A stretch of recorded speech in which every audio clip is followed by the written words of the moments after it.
Good morning, everybody. My name is Shantika Dawkins, and today I am interviewing Mr. Adnan Saeed, who is the CEO, marketing director, and has many more billets for his company, The Thecleaninguy. Thank you so much for taking your time out to do this amazing interview with me. I got you. Perfect. So basically just tell me a little bit about yourself and tell me a little bit about your company. Like, where did you guys start? What made you want to, go into dry cleaning, etc.? So, first and foremost, 30 years old, recently turned 30, so I'm an old man now. I'm a FIU graduate. I started in the dry cleaning industry when I was 19. I was just a driver for a dry cleaner that is now out of business. I started in 2008. That was technically my first job out of high school, but it was under the table. Okay. So I was just driving from, I was picking up their clothes for the area that I was working in, and then also dropping off in multiple stores because they had 5 different dry cleaners, but all related to one plant. So they had 4 drop-off stores and 2 accounts they work with. Okay. And then their own plant. So what ended up happening was one of their stores closed down, and then which was located in Pinecrest. And he was like, okay, well, now all these clients need dry cleaning. Do you want to take them? And I'm like, what do you mean? He's like, well, this could be your money, and you just bring the clothes to the plant, and you just get paid whatever agreement. And I said, okay, perfect, I'll do it. Why not? Yeah. So that's how I actually started. I started with about 60 clientele. That was given to me by the dry cleaning owner. He was he's also like a family friend of mine. Okay. So that's how I started initially. Okay. And tell me a little bit about your dry cleaning business. Like, what do you guys provide? What services do you guys provide, etc.? So, I actually, a funny story, I closed this business twice. The dry cleaning guy is like my 3.0 version of my dry cleaning. So okay. The first time I did it with that clientele, it just wasn't working for me because I wasn't making no money. That clientele was like, know your target is very big, right? The clientele I had was almost all of them were accountants. Almost all of them were going towards retirement. All my clientele was over the age of 50. So they didn't really dry clean much, and they also dry clean for dirt cheap prices. So I ended up closing the business down, and then I started it up above a year later, and that's when I started social media marketing, and then that's when I started to increase my my price list. What I do offer, as the question you asked, was the pickup service, the drop off service. I pretty much like the basic dry cleaner, but with the best customer service, also with the digital texting and digital receipts, and in terms of payment, any way, any shape, any form. Yeah. So I'm pretty flexible with that. Most dry cleaners, take cash, check. I'm everything, and whether Zelle, Cash App, PayPal, cash, check, everything. So I add a little bit more flexibility to that, and then I save my customers time. Most of my customers now work till 6-7 p.m. Dry cleaning was closed by 6-7 p.m. I deliver after 6-7 p.m. Yeah. I deliver to 9-10 o'clock. So all my clients are catered towards people that have no time. Exactly. Okay. That makes a lot of sense, because the business target audience usually work during that time. Afterwards, they don't really have time to go pick up, dry cleaning. So it's like, oh, okay, if you can have someone that could drop it off for you, pick it up for you, it's perfect. It works with them. Exactly. Yeah. Exactly. Most of my clients, you think about it yourself. You go to school, then if you're working, you got to study. Yeah. If you're working to 5-6, and everyone knows in Miami today, not 20 years ago, Miami, that your commute to work is going to be minimum 1 hour. Minimum. Yeah. So after that, you lose 1 hour to work, 1 hour back. Then you either got to go to the gym, or you have kids, or you got to study, or you have something to do right after work. The last thing you need to do is go to a dry cleaner, which says your clothes are ready, and then you go there, park, it takes 20 minutes to find parking, only to find out your clothes are not ready. Yeah. So for me, it's like, okay, your clothes are ready. I'm coming to you. When are you home? This is your bill. How do you want to pay? Yeah. So I'm all about timing. I mean, I myself, as I told you, I work for enterprise as well. I'm all about timing. I work till 6 o'clock anyway. Yeah. So it's verbatim the easiest thing. The easiest way to dry clean is with me in today's era in Miami. Okay. That makes sense. It works. All right. When it comes to any business nowadays, social media is it. A lot of people use social media for advertising, etc. That's how pretty much we advertise, send our business messages, etc. How has social media changed the market in your industry? How do you think that has changed the market in your industry? So I'm gonna be honest. I always try to look at my competitors, right, which are obviously dry cleaners. For me, I just started to see that they got in the industry of social media, which is obviously LinkedIn, Instagram, and Facebook. Not so much Facebook per se, but I would say the other two. It significantly changed the market. I can tell you that's how my business 3.0, the dry cleaning guy. Yeah. So I remember I told you when I started everything, I had all those stuff. All I had from when I first started is one customer from that list. Right now, I'm at 295. Wow. I got all of them, all my customers, through Instagram and LinkedIn and Facebook and word by mouth. Wow. Okay. Perfect. That's good.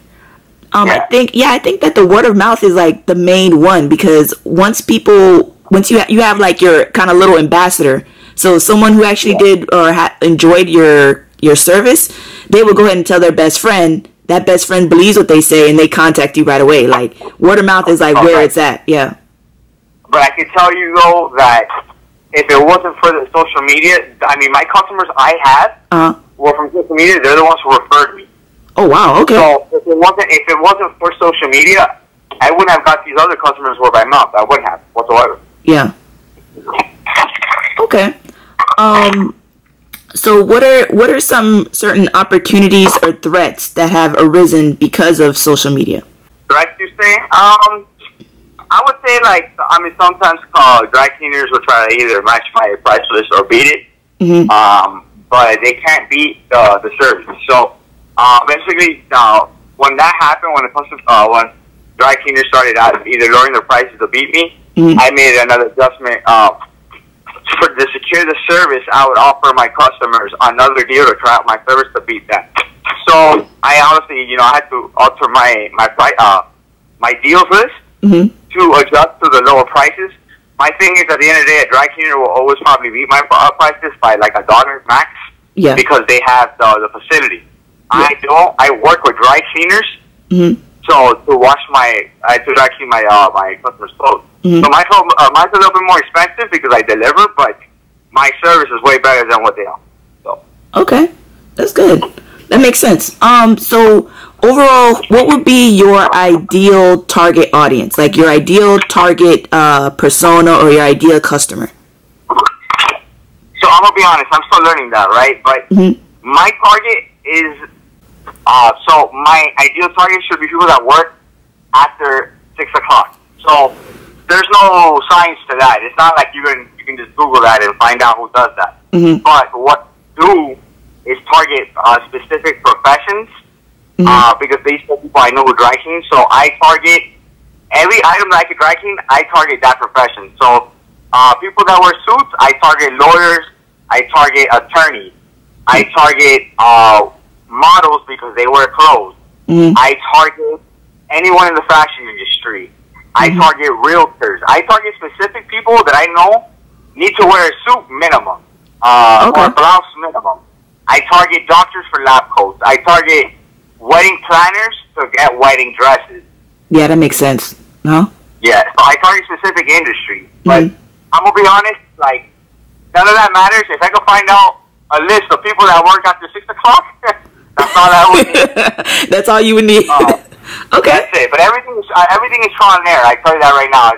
As long as you're trying to make your business better, that's how you're gonna know. You have to adapt. If one specific type of customer, like I said, I follow all lawyers and attorneys, but they all work till 4 o'clock. They're probably not gonna need my service. Yeah. And the only way I'm gonna learn that is when I reach out to them via social media and I ask them if they dry clean, and they said they go to a dry cleaner or they don't dry clean. That means I know it's not working. Yeah.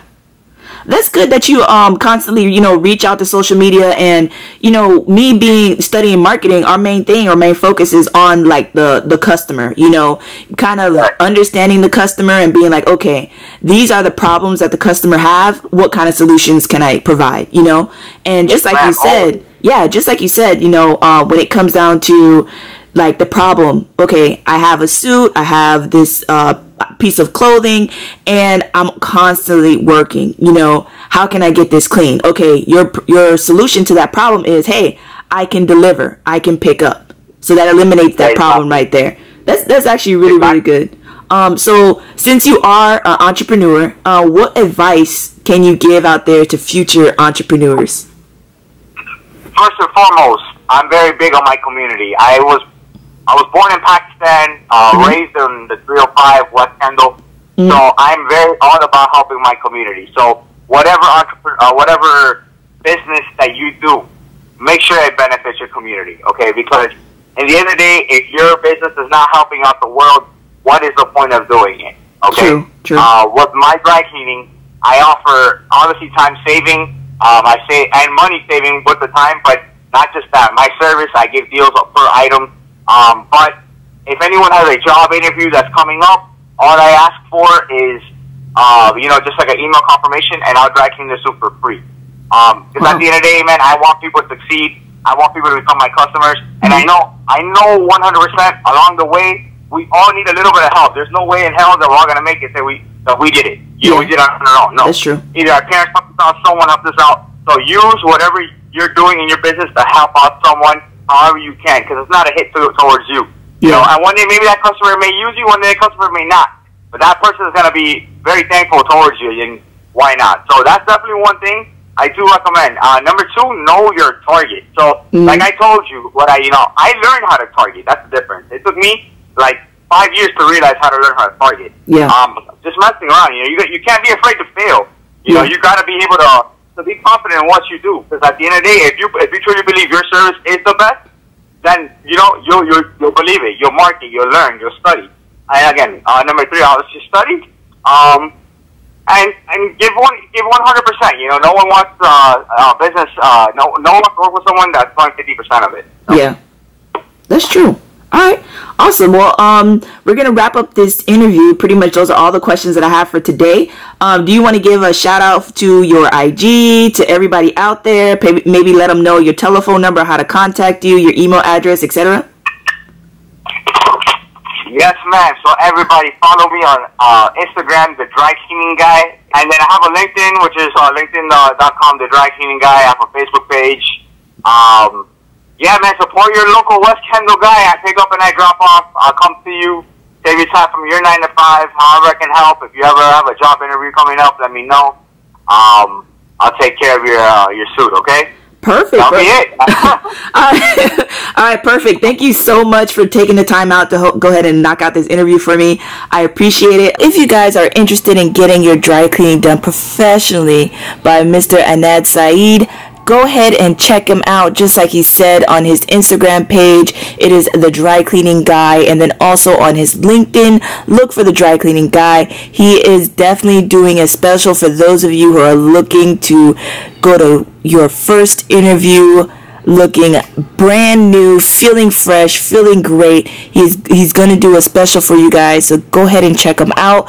Also, ladies, for you, those of you who want to get your blouses done, your dresses done, any models out there, any fashionistas out there that need any type of dry cleaning service, I will go ahead and link his information down in the description box below, so you can go ahead and check him out. This guy is amazing. He wants to help the community. He wants to help you out to make that first impression to your interview or wherever you go, your everlasting impression. So go ahead and check them out. Also, just thank you guys for listening and staying tuned today. This information is by far the greatest information that you will receive. He is an entrepreneur, so you're getting first-hand experience and first-hand information from someone who has done it. go ahead and contact him if you guys have any questions out there on how to start a business, on what is your entrepreneurship journey, what is your marketing journey, all these different things. Thanks, guys, for tuning in today, and I really, really appreciate it, and I'll see you next time, guys. Bye.